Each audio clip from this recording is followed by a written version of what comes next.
Bismillahirrahmanirrahim. Assalamualaikum warahmatullahi wabarakatuh. Sahabat yang beriman dimanapun berada, semoga kita selalu dalam lindungan Allah Subhanahu wa Ta'ala. Bismillahirrahmanirrahim. Allahumma salli ala Sayyidina Muhammad wa ala ali Sayyidina Muhammad. Segala puji bagi Allah Subhanahu wa Ta'ala, Rabb semesta alam. Salawat dan salam kepada Nabi kita, Nabi Muhammad sallallahu alaihi wasallam, keluarganya, para sahabat-sahabatnya, dan orang-orang yang mengikuti mereka hingga akhir zaman. Kembali lagi di SHB Official atau Sahabat Beriman, di mana pada kesempatan yang mulia ini saya akan mengangkat pembahasan masih tentang Muhammad Qasim, di mana pembahasan kali ini saya mengambil referensi dari Kaskus, yang dimana materinya yang saya ambil oleh Al-Imran Abbasi. Judulnya yaitu Analisis Mimpi Muhammad Qasim Ibnu Abdul Karim. Sahabat yang beriman dimanapun berada, dalam masa-masa kekacauan, cobaan, dan ketidakkepercayaan, seluruh umat muslim membutuhkan sedikit penegasan dan simpati. Bukanlah seolah-olah peringatan tentang pencobaan semacam itu atau solusi mereka belum diramalkan dalam Al-Quran dan hadis, tetapi lebih kepada kelalaian kita sebagai umat Islam. Banyak yang lalai dalam beribadah, melupakan kewajibannya yang mesti harus dijalankan, yang mana sudah menjadi ketentuan yang setiap hari kita harus laksanakan, yaitu sholat 5 waktu. Sahabat yang beriman dimanapun berada, semoga kita selalu dalam lindungan Allah Subhanahu wa Ta'ala. Kecerobohan dan materialisme yang telah menyebabkan jatuhnya Muslim dan Islam, maka depresi dalam masyarakat, karena depresi ini hampir setiap Muslim mengajukan pertanyaan ini dari dirinya sendiri, bahwa apa solusi masalah individu dan masyarakat kita, dan hampir semua orang mengatakan pada dirinya sendiri bahwa apa yang dapat saya lakukan. Sahabat yang beriman dimanapun berada, mimpi, mengenai mimpi, semua dari kita melihat mimpi. Apakah mereka memiliki arti? Sahabat yang beriman, hari ini saya akan membahas sesuatu yang sangat penting yang telah dinubuatkan atau dinubuatkan dalam Al-Quran dan hadis, dan tentu saja dapat membuat kita sabar dan teguh dalam iman kita, dan membantu memperbaiki diri kita dan masyarakat kita, khususnya Muslim yang ada di dunia. Yang terpenting adalah mengenai mimpi yang kita lihat atau Muslim lain lihat, untuk kita dapat peran mereka dalam hidup kita. Mimpi sejati adalah salah satu dari 46 bagian kenabian. Hadis riwayat Al-Bukhari 6472, Muslim 4201. Sahabat yang beriman, mengapa Muhammad Qasim berbagai kalangan sudah banyak referensi dan sudah banyak pembahasan? Tentunya mengapa Muhammad Qasim berbagi mimpi kepada semua umat manusia yang ada di muka bumi ini, baik yang beragama Muslim, Islam, dan agama-agama lainnya.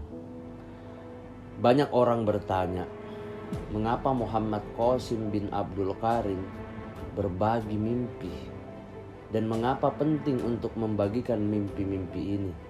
Saya akan menjelaskan, sahabat yang beriman.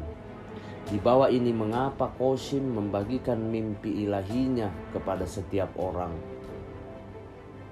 Sayangnya sahabat beriman, beberapa orang telah menyalahgunakan konsep mimpi pada saat itu. Tetapi itu tidak membatalkan legitimasi mereka sama sekali, karena Quran dan hadis lebih diutamakan daripada sudut pandang lain dan menjelaskan pentingnya mimpi dan mimpi beriman kepada khususnya. Alih-alih dalam Al-Quran disebutkan mimpi seorang raja Mesir dan bagaimana penafsiran mimpinya menyelamatkan kerajaan dari cobaan dan kelaparan. Sahabat yang beriman dimanapun berada, raja berkata seperti ini. Dia berkata kepada orang-orang terkemuka dari kaumnya, "Sesungguhnya aku bermimpi melihat 7 ekor sapi betina yang gemuk. Gemuk dimakan oleh 7 ekor sapi betina yang kurus-kurus dan 7 bulir atau 7 butir gandum yang hijau dan 7 butir lainnya yang kering. Hai orang-orang yang terkemuka, terangkanlah kepadaku tentang takbir mimpiku jika kamu dapat menakbirkan mimpi." Sahabat yang beriman dimanapun berada, karenanya Al-Quran juga menjelaskan pentingnya mimpi dalam hidup kita. Demikian pula ada hadis lain yang menekankan pentingnya mimpi.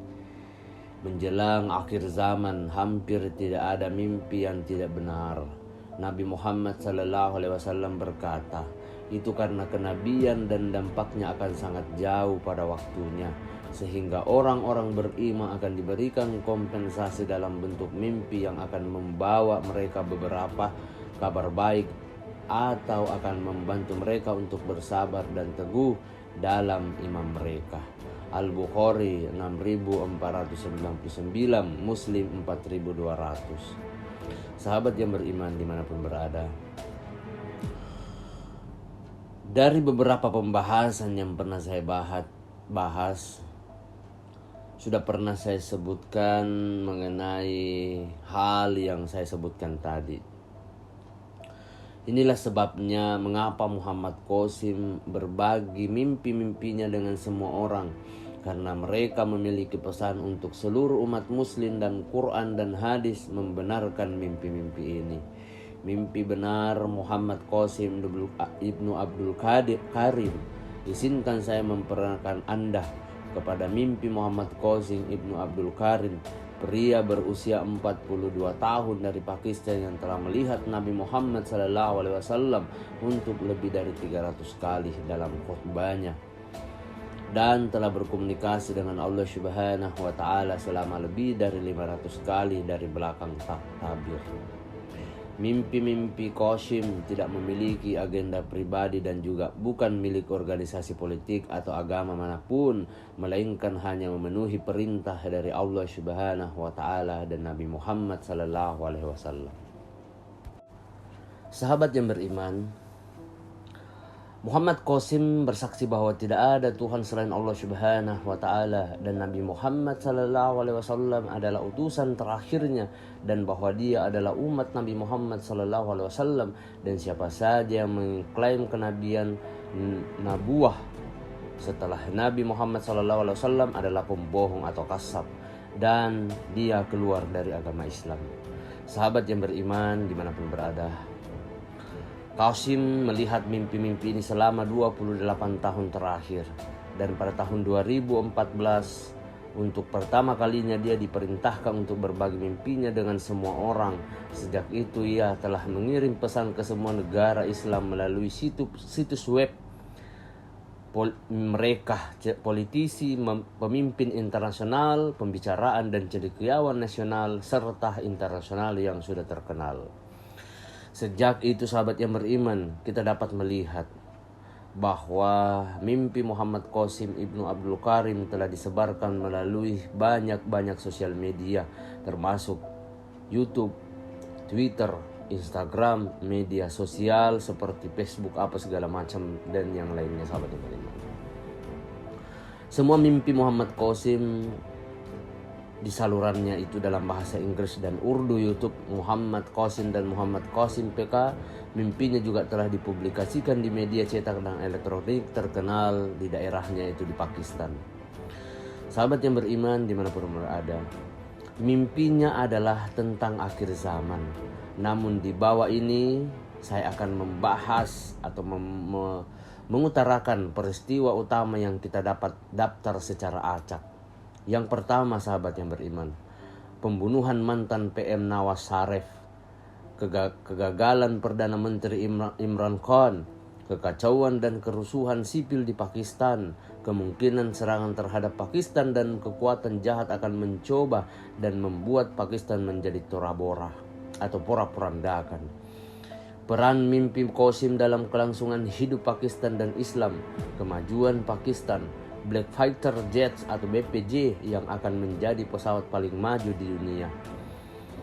Bangkitnya Timur Tengah dari kekuatan jahat bersama dengan Indonesia dan Malaysia.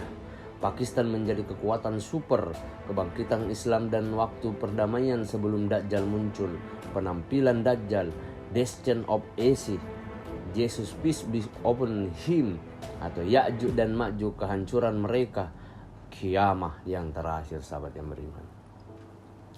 Bagaimana Pakistan bisa menjadi kekuatan super kunci untuk sukses? Pesan pertama yang Allah Subhanahu wa Ta'ala kirimkan kepada umat manusia melalui semua nabi adalah la ilaha illallah, yang berarti tidak ada Tuhan selain Allah Subhanahu wa Ta'ala, dan ini disebut tauhid. Tauhid dalam bahasa Arab berarti menghubungkan kesatuan dengan Allah Subhanahu wa Ta'ala dan menggambarkan Dia sebagai satu dan unik tanpa pasangan atau rekan dalam zat atau atributnya. Kebalikannya dari tauhid adalah syirik, yang berarti menghubungkan mitra dengan Allah Subhanahu wa Ta'ala atau Tuhan, dan Allah Subhanahu wa Ta'ala tidak akan pernah memaafkan mereka yang melakukan syirik. Seperti yang Allah Subhanahu wa Ta'ala katakan dalam Al-Quran, sesungguhnya Allah Subhanahu wa Ta'ala tidak akan mengampuni dosa-dosa orang yang berbuat syirik, dan Dia mengampuni segala dosa yang selain dari syirik. Itu bagi siapa yang dikehendakinya. Barang siapa mempersekutukan Allah Subhanahu wa Ta'ala, maka sungguh ia telah berbuat dosa yang besar. Kenyataan yang menyedihkan saat ini, sahabat beriman, adalah tidak ada satupun dari para pemimpin dunia muslim mencoba untuk menghindari syirik, dan tidak ada kesadaran yang diberikan tentang hal ini. Tetapi jika umat muslim ingin keluar dari kegelapan dan mendapatkan kembali statusnya yang hilang, maka satu-satunya cara yang mungkin untuk mencapai status ini adalah untuk menghapuskan syirik dan bentuknya di semua tingkatan. Insya Allah, sahabat yang beriman. Muhammad Qasim juga banyak dibahas di berbagai referensi buku, referensi dari beberapa channel-channel tentang Islami. Muhammad Qasim Ibnu Abdul Karim telah melihat banyak mimpi di mana Allah Subhanahu wa Ta'ala dan Nabi Muhammad sallallahu alaihi wasallam menyarankannya untuk mengikuti jalan lurus dan hal-hal yang harus dia hindari. Hal yang ditekankan untuk dihindari adalah perbuatan syirik. Muhammad Qasim menekankan banyak fakta bahwa kita harus menghindari syirik dan bentuknya, karena ini adalah satu-satunya cara kita dapat mencapai kesuksesan di dunia dan insya Allah di akhirat. Sahabat yang beriman dimanapun berada, dan jika kita ingin keluar dari kegelapan dan ketidaktahuan, maka kita harus dapat menyingkirkan syirik dan segala macam bentuknya. Allah Subhanahu wa Ta'ala telah mengatakan kepada Qasim dalam banyak mimpi bahwa, Qasim, aku hanya membantu kamu karena kamu sudah mulai menghindari syirik dan bentuknya yang berbeda. Allah Subhanahu wa Ta'ala juga telah mengatakan kepada Qasim berulang kali bahwa aku akan mengampuni dosa apapun pada hari kebangkitan atau penghakiman, tetapi aku tidak akan mengampuni orang-orang yang suka berbuat syirik. Sahabat yang beriman, menghindari syirik adalah satu-satunya cara Pakistan bisa menjadi kekuatan super dan menjadi sukses, karena setiap nabi Allah Subhanahu wa Ta'ala memperingatkan umatnya tentang syirik dan mendirikan tauhid dan mencapai kesuksesan. Jadi tidak ada jalan keluar lain dari kegelapan ini dan menjadi kekuatan super. Semoga Allah Subhanahu wa Ta'ala membimbing kita semua dan memberi kita kekuatan untuk melindungi diri kita dari segala bentuk syirik. Amin, amin, amin ya rabbal alamin. Wallahu alam bisawab. Demikianlah pembahasan tentang analisis mimpi Muhammad Qasim Ibnu Abdul Karim. Semoga apa yang saya sampaikan pada kesempatan yang mulia ini bisa bermanfaat untuk kita semua, terutama untuk saya pribadi. Saya memohon maaf apabila ada salah kata ataupun ucapan di dalam video ini. Perlu kita ketahui bersama, kebaikan dan kebenaran hanya milik Allah Subhanahu wa taala. Keburukan serta kesalahan itu datangnya dari saya pribadi selaku manusia biasa yang tidak pernah luput akan kesalahan. Akhir kata, wabillahi taufiq wal hidayah. Wassalamualaikum warahmatullahi wabarakatuh.